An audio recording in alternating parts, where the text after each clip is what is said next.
सिद्धार्थनाथ जी, आपकी सरकार ने भारी भरकम बजट पेश किया, इसे आप कैसे देखते हैं?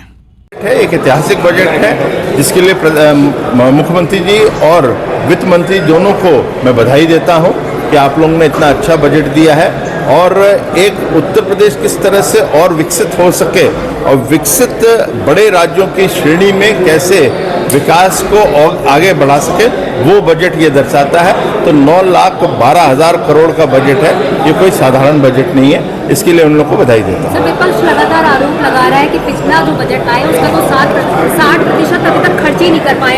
नया वो बहस का विषय है, जब वो बहस करेंगे तो वो अपने आंकड़े देंगे, हम अपने देंगे और हम जो आंकड़े देंगे वो सिद्ध करते हुए दिखाएंगे कि हम लोगों ने पिछले जो बजट है या उससे भी पूर्व के बजट हैं हम लोगों ने खर्च करा।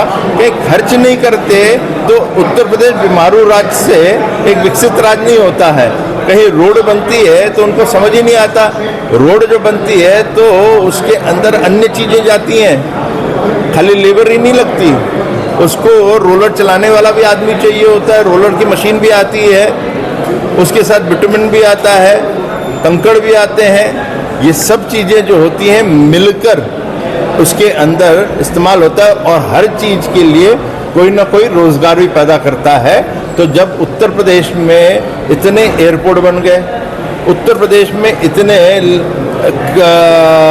रोडें बन रही हैं, फ्लाईओवर्स बन चुके हैं, आप लखनऊ की देख लीजिए आपको समझ आ जाएगा, मेरे प्रयागराज आ जाइए तो वहाँ देख लेंगे, मेरी विधानसभा में 5 फ्लाईओवर बन चुके हैं।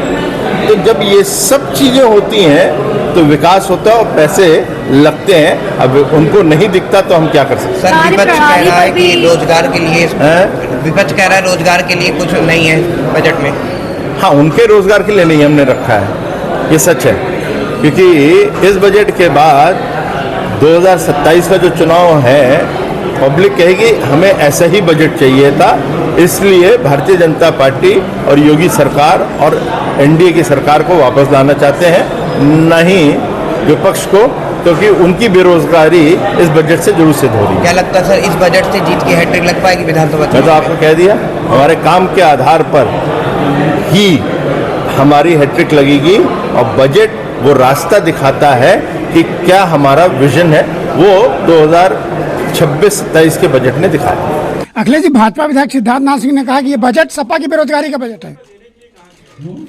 सिद्धार्थनाथ सिंह ने कहा कि ये बजट सपा की बेरोजगारी का बजट है।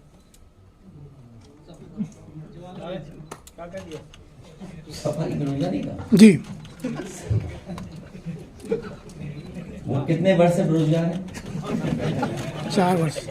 4 वर्ष। क्या कारण था बेरोजगारी का? क्या आरोप था उन पे? कितने साल से वो बेरोजगार हैं? 4 साल। हाँ, कुछ ज्यादा साल हो गए। स्वास्थ्य विभाग का आरोप क्या था? स्वास्थ्य विभाग का घोटाला। भाजपा विधायक सिद्धार्थनाथ सिंह ने कहा है कि जो बजट योगी सरकार का है ये बजट सपा की बेरोजगारी का बजट है, इसमें मनोज जी क्या कहेंगे आप? मेरे ख्याल से विधायक जी को शायद आंकड़े नहीं पता है कि उत्तर प्रदेश के हालात क्या हैं। अगर वो ये कहते हैं कि ये बजट समाजवादी पार्टी के बेरोजगारों के लिए है तो यानी कि वो एक्सेप्ट कर रहे हैं कि उत्तर प्रदेश में जो नौजवान है वो बहुत बड़ी तादाद में बेरोजगार है। और अगर ये बात कह के वो चुटकी लेना चाह रहे हैं तो मैं इतना जानता हूँ कि इसका दंड उन्हें मिलेगा और वो दंड ईश्वर की लाठी के रूप में होगा, क्योंकि बेरोजगारों का कभी मजाक नहीं उड़ाना चाहिए।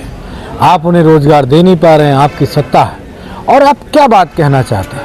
आप खुद भी तो बेरोजगार हैं, पहले तो मंत्री थे और शायद पार्टी ने आपको बोलने वाला भी बना रखा था, लेकिन अब तो आप चुप हैं, आपका कोई मतलब नहीं है। तो मुझे ये लगता है कि बीजेपी के लोगों को व्यंग करने की जगह, चुटकी लेने की जगह उत्तर प्रदेश के नौजवानों के बारे में सोचना चाहिए। वो सबसे महत्वपूर्ण है, क्योंकि उत्तर प्रदेश की इस देश में अगर अनुपात निकाला जाएगा तो सबसे बड़ी तादाद बेरोजगारों की उत्तर प्रदेश में। और समाजवादियों की चिंता आप माननीय पूर्व मंत्री जी मत करिए, समाजवादी पार्टी लोग मेहनत करके अपना काम कर लेंगे, लेकिन उत्तर प्रदेश के नौजवान के विषय में सोचिए, जो बेरोजगार है, जिसके पास बड़ी बड़ी डिप्लोमा डिग्रियां हैं, जिसके पास बहुत सारा स्किल है, उसके बावजूद भी उसके पास कोई काम नहीं है आपकी सिवाय इस बेरोजगारी के, और कुछ आपने उसको दिया भी नहीं।